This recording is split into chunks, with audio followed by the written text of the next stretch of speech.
Julián, buenos días. ¿Nos escucha usted al otro lado de la línea? Buenos días, segundo, sí, muchas gracias. Solo aclararle que yo ya no soy de Yasuní desde hace bastante tiempo.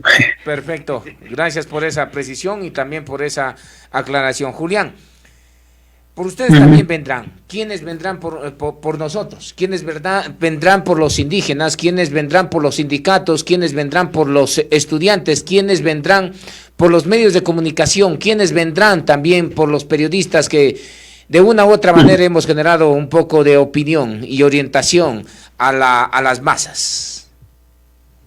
Bueno, gracias segundo de nuevo por el espacio. Buenos días a todos y todas quienes nos escuchan. Pues justamente quienes ya nos hicieron todo lo que nos hicieron, ¿no? Durante los 10 años que estuvieron en el gobierno. A eso se refiere el artículo. Este artículo nace un poco a raíz de que, bueno, yo fui parte de un video que sacó el colectivo Resistencia EC.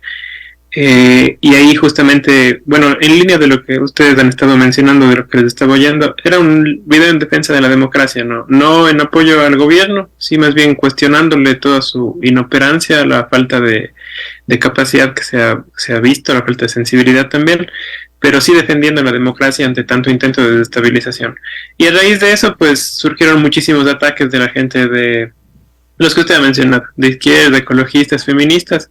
Y mi artículo buscaba como recordarles tal vez un poco todo lo que nos sucedió, durante esos 10 años, toda la persecución, lo que usted ha mencionado, la persecución de las organizaciones sociales, la destrucción de las organizaciones sociales sistemática, la persecución a periodistas, o sea, recordar que en ese tiempo nunca tuvimos división de poderes, y no teníamos la capacidad para incidir en la vida política porque simplemente el Estado lo controlaba todo y destruía a las organizaciones sociales, ¿no? Muy bien, si vienen ellos, ¿qué va a pasar con la gente que a lo mejor está esperando que por un lado vengan y por el otro lado se resisten? ¿Qué va a pasar? ¿Qué cree que? Porque ellos decían que van a quedarse para unos 50, unos 200 años, que la revolución iba a trascender. ¿Qué le puede pasar al país si vienen ellos? No, creo que esa es la primera claridad, segundo, ¿no? Que el momento en que regresen no van a soltar el poder. El momento en que regresen, nunca más van a poner a alguien que les podría traicionar como Moreno. Simplemente van a poner a alguien que sea como muy sumiso a su proyecto. Y realmente va a ser para no soltar el poder. Eso lo dicen, como usted bien dice. Y no solo eso, su último candidato tenía un artículo que hablaba de la ideologización de las Fuerzas Armadas. Entonces ese es como el camino, ¿no? Porque ahora sí necesitan resguardar el poder, que nunca más lo puedan perder, como ha sucedido en los regímenes que son aliados de ellos, ¿no? Como en Venezuela, que gobiernan junto al ejército, o Nicaragua, que gobiernan junto a la policía. Entonces ahora sí vienen como a buscar la forma de mantener el poder para siempre.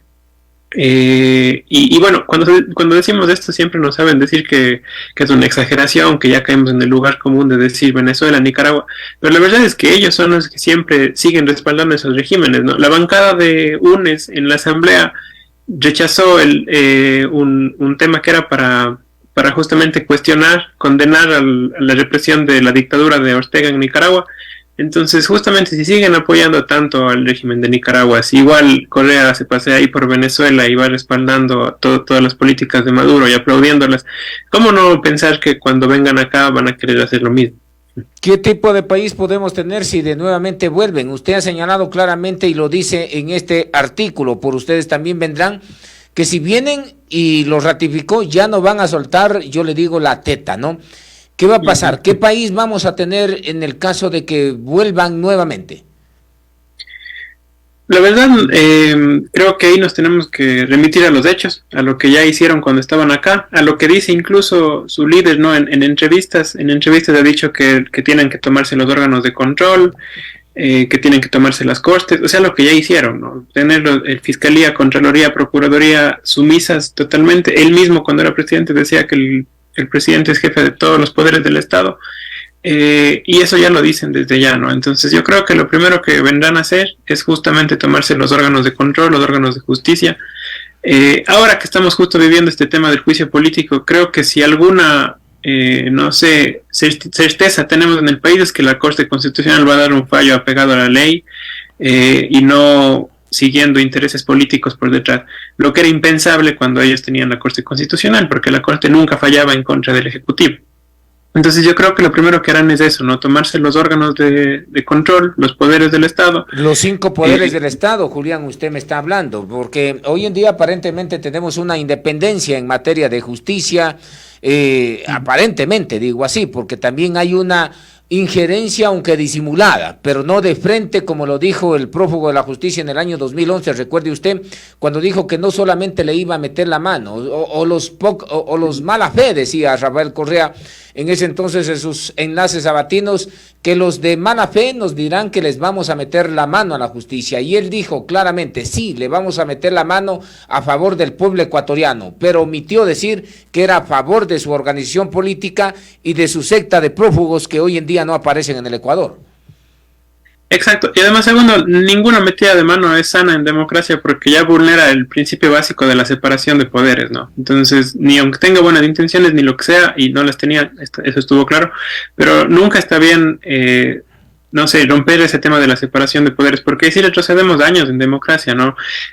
Ahora, si bien todavía hay muchas falencias, y eso es lo que no hemos dejado de decir, de parte del gobierno, de parte del Estado igual, sí se nota mucha más separación de poderes. O sea, para empezar tenemos una asamblea que boicotea todo el tiempo al Ejecutivo. No creo que es justo cómo lo hace, porque se salta la ley, estira como chicle las leyes, y alguien debería también controlar eso, pero bueno, por lo menos no es la asamblea correísta que simplemente aprueba todo lo que decía el Ejecutivo, incluidos temas que cita también en el artículo, como el Yasuní, por ejemplo, temas de ecologistas, ¿no? O temas del extractivismo de minería. Igual, la Asamblea, la Corte Constitucional validaban todo lo que hacía el Ejecutivo. Luego también se tomaron la justicia y además el tema de, creo que la otra gran parte de la participación ciudadana de la democracia es justamente la participación ciudadana, perdón, y ahí crearon este órgano, no sirve para nada, que es el Consejo de Participación Ciudadana, que más bien burocratizó la participación, que ellos mismos se tomaban con gente partidaria de su movimiento, de su proyecto, e impedían la participación real. Esto es las organizaciones sociales, a las que persiguieron, a las que crearon nuevas organizaciones. Usted recordará cuando en ese tiempo yo estaba en la FEUE, nos crearon una FEUE nacional paralela, crearon una federación de estudiantes secundarios paralela, como que cooptaron a la FENOCIN y entonces dividieron el movimiento indígena, crearon la red de maestros. Entonces tenían todas sus organizaciones a fin de destruir a las organizaciones sociales que ya existían, ¿no? Muy bien, yo recuerdo claramente, crearon también la Central Única de Trabajadores, que había sido una aspiración de los sectores sindicalistas por muchas décadas, y ahí fue el magnífico Carlos Marx, que fue también profesor de la Universidad de Cuenca y que después pasó al Servicio de Rentas Internas, quien generó esa aspiración en un edificio burocratizado en donde parió esa Central Única de Trabajadores, que hasta el momento sigue teniendo quizás injerencia, pero de manera disimulada, porque siempre están marchando como marcha el gobierno de turno en ese entonces. Hay 3 aspectos bastante interesantes que usted nombra en su artículo. Y hace referencia a la sensación de que un gobierno había mayor estabilidad económica y social. No, y también hace referencia a los 16,000 millones de dólares que tenemos que pagar hasta el año 2025 por tema de bonanza petrolera, créditos poco transparentes que se dieron también en el gobierno de la Revolución Ciudadana, un uso de la caja chica por parte del Estado, de los gobiernos del Fondo de Seguro Social, 7,300 millones aproximadamente, y la eliminación de los fondos de emergencia que hoy en día tanto se lo necesita. Cerca de 7,000 millones de dólares que fue creado en el año 2005 con el coronel Lucio Gutiérrez, de hecho, ¿no? Todas estas cosas conspiraron, o más bien utilizaron a favor de un gobierno que hoy en día es recordado por derrochar la plata pública, no canalizar bien los recursos de los ecuatorianos y que nos ha dejado un país en cómo está. Pero al parecer eso le gusta a la gente, es la pregunta, o cómo se lo puede entender de otra manera, porque mientras haya carreteras, mientras haya escuelas del milenio, dejando al lado las escuelas comunitarias y todo eso, parece que la gente está bien. ¿O cómo se lo puede entender, Julián, ahí? Sí, realmente otra de las cosas que hay que recordar, segundo, es que durante ese tiempo vivíamos en un estado de propaganda, ¿no? O sea, dominaban todos los medios de comunicación, que supongo que será otra de las cosas que vuelvan a hacer. la ley Mordaza, que se le llamaba, toda la censura previa a los medios de comunicación y todo eso. Entonces ya configuraron digamos, una estructura donde solo ellos tenían la información y por tanto la verdad. Y la verdad era esa, la que usted ha dicho, toda la supuesta inversión que hicieron.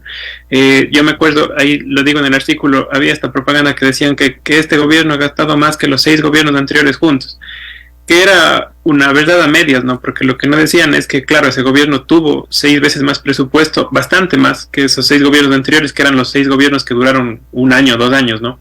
Y todo eso se dio por la bonanza petrolera. No había ningún mérito económico por parte del correísmo, simplemente estábamos en una época de bonanza petrolera y Alfredo Palacio había dejado haciendo la renegociación de los contratos petroleros, entonces contábamos con esos fondos de reserva. Y ellos llegaron y se lo gastaron todo y nos hipotecaron y nos dejaron el PIB en más del 40% la deuda, perdón, en más del 40% del PIB, lo que es inconstitucional.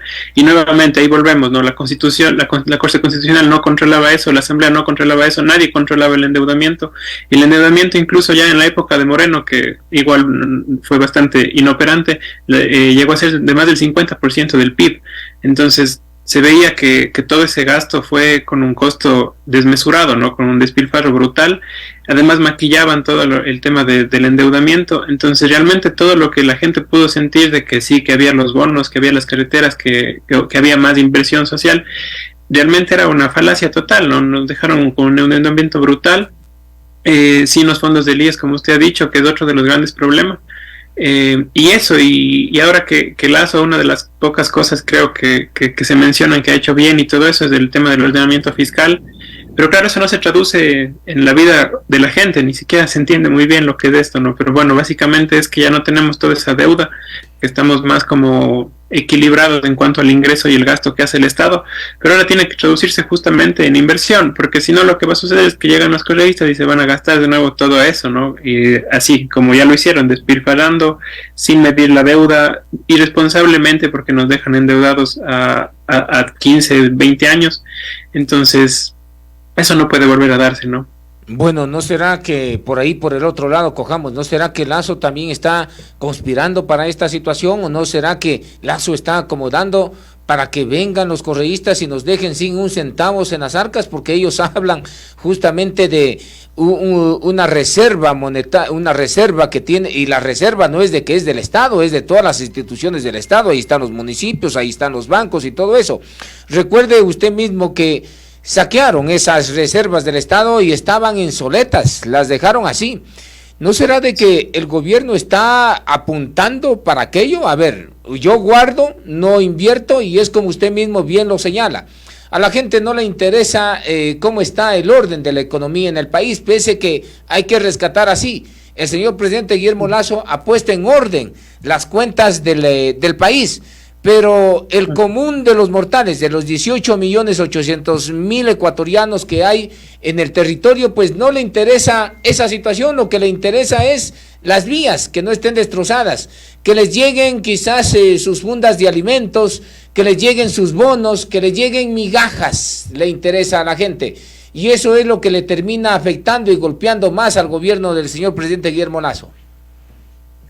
Bueno, ahí segundo, sí, con o sin intención, lo que está claro es que el gobierno de Lasso está dando toda la posibilidad de que el correísmo regrese, ¿no? Están abriéndole toda la vía por su negligencia, por su inoperancia, por su insensibilidad con los problemas reales de las personas. Y yo quiero pensar que no, que no es que ya hay pactos para que los otros regresen, que todavía es un proyecto que sí quiere mantener la democracia en este país, que le ha faltado muchísimo, sí, y más bien el llamado siempre ha sido ese, ¿no? Que rectifiquen, a que cambien también sus equipos, que está visto que no estaban funcionando, y bueno, y que también se acerque a los sectores, ¿no? A los que les mencionamos justamente al inicio, los que se mencionan en el artículo, porque Lasso llegó justamente al final para poder ganar. Tuvo que acercarse a muchos de los sectores mencionados, ¿no? A movimientos de mujeres, movimientos de ecologistas, que le dieron su apoyo porque él se comprometió a respetar ciertas cosas que luego tampoco hizo, como fue el tema de la ley de interrupción voluntaria del embarazo, que él al principio dijo que iba a dejar el mandato de la Corte Constitucional, luego con su veto retrocedió, y luego hay que decirlo también, la Corte Constitucional, al ser independiente, pudo mantener ciertos derechos para que no sea tan regresivo el veto. que eso también es impensable cuando la Corte Constitucional no es independiente, ¿no? Pero bueno, en general, sí, Lasso como que dio retro en esos acercamientos, a esos movimientos. Él también prometió garantizar la consulta previa, libre, informada y vinculante, sobre todo en los casos de extractivismo, de minería. Y tampoco lo ha hecho. Ahora sé que se supone que está haciendo ya la ley de consulta previa, sobre todo para garantizar que sea vinculante. Veamos cómo sale eso, pero yo creo que si Lasso realmente quisiera mantener la democracia en este país y ayudar a que este país más bien dé pasos hacia más democracia, hacia más institucionalidad, pues bien haría en acercarse de nuevo a estas organizaciones, a sus agendas, a sus necesidades, y en general las necesidades de la gente del país, ¿no? Muy bien, lo que pasa es de que el presidente Guillermo Lasso y quienes los rodean no saben comunicar.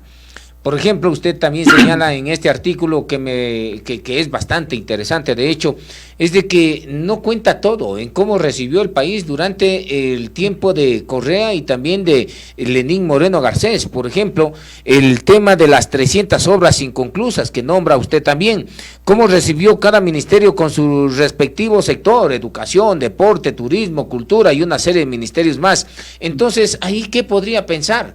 Cuando efectivamente el presidente debe decir esto hay, esto no hay, así se encontró, así no se encontró, estas deudas tenemos y estas deudas no tenemos que pagar aquello y para esto no tenemos plata, pero el presidente Lasso no comunica y sus ministros tampoco saben hacerlo. Parece que hay un espíritu del cuerpo en el reciclaje del correísmo que hoy en día está en el gobierno. Sí, realmente ahí se ven muchas de las falencias del gobierno, ¿no? Ahí yo leí tal vez otro artículo que también está en Plan B, que era escrito por Juan Carlos Calderón, que llamaba a los ministros y a las ministras justamente a involucrarse más en el tema político, ¿no? Porque muchos han manejado el discurso de que solo son técnicos cuando están en un cargo que es totalmente político, ¿no? Son ministros y ministras. Y justamente eso es apersonarse, ¿no? De lo que hace el gobierno, mostrar lo que se está haciendo, mostrar cómo recibieron, creo que es fundamental. El tema del IES, segundo, yo creo que es uno de los temas más importantes, porque eso sí, por ejemplo, es algo que toca mucho a las personas, ¿no? Todos sabemos que en algún punto vamos a depender de si tenemos o no la jubilación, de si tenemos o no el seguro y la posibilidad de acceder a los temas de salud gratuitamente. Y que no se nos explique eso, de cómo se recibió y cómo está, es muy grave, ¿no? O sea, creo que todavía no se ha transparentado todo lo que hizo el correísmo. Creo que los esfuerzos que hacemos muchas veces vienen de propios ciudadanos que queremos mostrar la realidad de cómo fueron las cosas, investigamos y buscamos esta información, pero esto es responsabilidad totalmente del gobierno, pues, o sea, ellos tienen que comunicar cómo recibieron, cómo está ahora la situación del IES, que la gente tenga un poco más de calma en ese sentido y que sobre todo se muestre lo que esos gobiernos hicieron con el tema del seguro, ¿no? E igual con todos los temas, yo creo que ahí sí se ve mucha falta de capacidad del gobierno en los temas de comunicación, tal vez un poco de ingenuidad también, porque lo que se ve es que del otro lado hay un constante intento de desestabilización, de usar cualquier cosa en su contra, de usar cualquier tema sin escrúpulos, como ha sido el tema de Alauzí más reciente, igual lo usan, quieren sacar réditos políticos de eso, como que intentan relacionar que ya con lo que pasó en Alauzí, entonces que la Corte Constitucional proceda con el juicio político, cuando no tiene nada que ver. Entonces hay ese interés de no dejar que salgan bien las cosas, ¿no? De mostrar que al gobierno no le sale nada bien, y del gobierno, por otra parte, las cosas que salen bien tampoco es que las comunica. Entonces nos están dejando realmente a la ciudadanía a merced de ese proyecto autoritario, corrupto. ¿Qué responsabilidad tiene el presidente Guillermo Lasso, Julián? ¿Qué responsabilidad tiene? No sabe comunicar, no existen ministros que lo digan nada.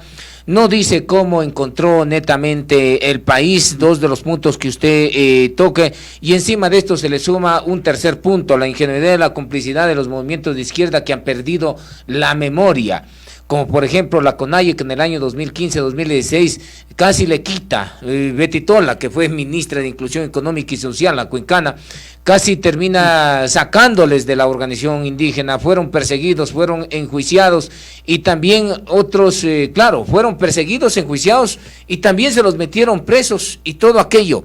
Entonces hay una responsabilidad, una corresponsabilidad de aquellos movimientos progresistas o de izquierda, sectores sociales, organizaciones sociales, que se han alineado hoy en día al correísmo, ¿o no cree usted? Yo creo que muchos de los sectores sí intentan como no alinearse, más bien seguir siendo críticos, pero creo que sí, en cambio, en la crítica a todo lo que puede ser la derecha, el neoliberalismo y todo esto, que realmente ni siquiera ha sido tal, ¿no? Lasso ni siquiera ha podido implementar muchas medidas neoliberales o liberales, como las llaman, porque más bien está bastante atado ya por lo que es la Constitución y así.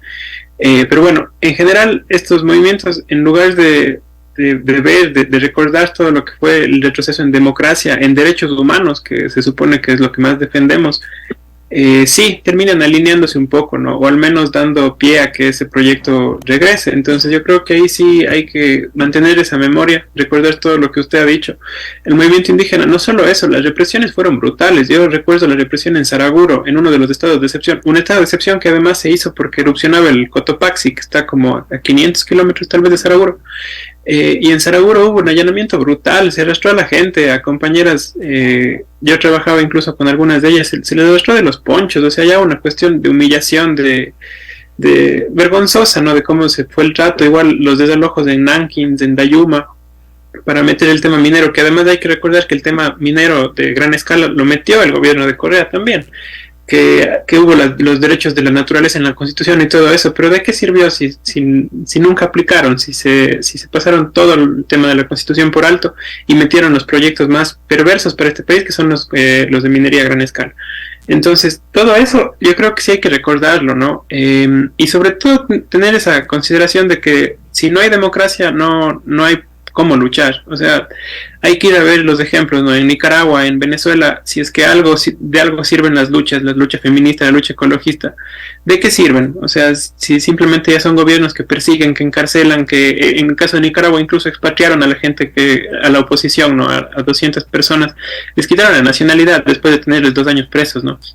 Entonces, ¿de qué sirven esas luchas si no tenemos un mínimo de Estado de Derecho, de separación de poderes, de posibilidad de participar en la vida política del país sin que nos persigan? O sea, hay que recordar todo el tema de la persecución, de la CENAIN, que además eliminaron esta unidad de control de la policía, que hacía mucho control del tema del narcotráfico, para crear en su lugar la CENAIN, que fue justo la que en lugar de controlar los delitos del crimen organizado, nos perseguía a ciudadanas y ciudadanos, nos perseguía a periodistas, a activistas, o sea, publicaban mails de personas, de activistas en redes sociales, o sea, fue una cuestión terrible, ¿no? Y todo eso, no sé si es como falta de memoria o simplemente que por ver el tema de que no, la derecha, nos olvidamos de que más importante es la democracia, ¿no? ¿Qué tipo de intereses cree que juega hoy en día el movimiento indígena? El presidente de la CONAIE ha señalado claramente, el día de ayer fue una marcha en Quito a la Corte Constitucional a decir, a presionar que fallen a favor del juicio político del hoy presidente Guillermo Lasso. También, por un lado, el movimiento indígena, la CONAIE, Leonidas Sisa, amenaza a la Corte Constitucional y por el otro lado también amenaza al Estado ecuatoriano en sí, a decir de que si hay muerte cruzada, pues que legalmente le corresponde al jefe de Estado, al presidente de la República, de acuerdo al 148 de la Constitución, aplicar una muerte cruzada, pues al siguiente día ellos se levantarán en paro. ¿Qué tipo de intereses juega ISA en este momento? Sí, bueno, yo ahí sí, decir que yo sí respeto muchísimo al movimiento indígena como tal. Yo fui parte incluso del movimiento indígena entre 2011 y 2012, pero sí, soy totalmente crítico con la dirigencia actual, no solo la actual, la anterior ya, la de Vargas, que usted recordará que se alineó sin más a Arauz, hizo campaña abierta por Arauz.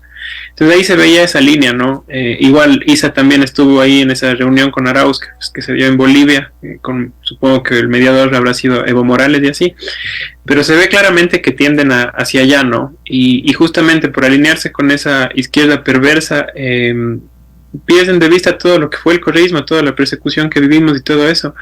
Entonces yo creo que esta dirigencia en particular, sí, por seguir su rumbo, digamos, de su ideología mariateguista, que la expresa mucho en su libro, solo hay que leer el libro para ver lo que plantea para el país, en el que defiende cierto tipo de violencia, en el que al final llama esta frase con la que termina su libro, El estallido, ¿no? Que dice comunismo indoamericano barbarie. Entonces ella nos está diciendo que o van hacia el comunismo indoamericano, como él lo llama, o esto será una barbarie. Se está amenazando justo con caotizar todo.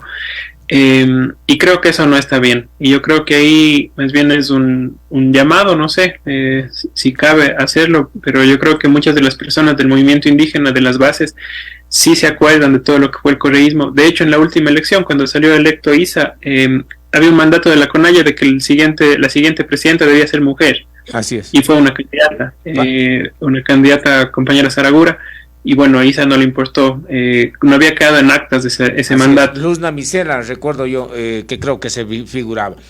Julián, se me termina el tiempo. Quiero saber cuál es su posición con respecto a las nuevas autoridades de la provincia de Azuay. Juan Cristóbal Lloret, en el año 2015 usted estuvo justamente aquí, en la ciudad de Cuenca, y fue él el que fue a inaugurar de la mano con el PPL Jorge Glass. Ya no es privado de la libertad, pero sí es sentenciado Jorge Glass el proyecto minero Río Blanco. Hoy en día, de prefecto de la Azuay, anuncia defender el agua. ¿Cree que ese es un doble discurso, doble moral? Claro, esa es otra de las grandes características pues, del correísmo, ¿no? El doble discurso. Ellos fueron los impulsores de la minería a gran escala, eso es innegable. Ellos introdujeron, incluso saltándose el mandato minero de su propia asamblea constituyente, que tenía plenos poderes, debía sacar a todos los proyectos mineros. Pero ellos igual no les importó, firmaron todos los contratos de minería a gran escala, y sí, ahora ya figuran como... ¿Hay una doble moral entonces del prefecto electo? ¿Mande? ¿Hay una doble moral de Juan Cristóbal Lloret, que es prefecto electo? Pues en ese sentido sí creo que hay un cambio de discurso, ¿no? Tal vez habría que decir que sí, que muchas de las autoridades ahora se han visto pues que en Cuenca el 80% de personas no queremos que haya minería y tal vez se van alineando a eso, pero habría que ver qué hace en la práctica ya, ¿no? O sea, no es solo decir voy a defender el agua, es qué va a hacer para garantizar que no haya minería. Perfecto, Julián, muchas gracias, me terminó el tiempo. Siempre vamos a estar en contacto y este medio siempre a las órdenes. Muchas gracias, Segundo.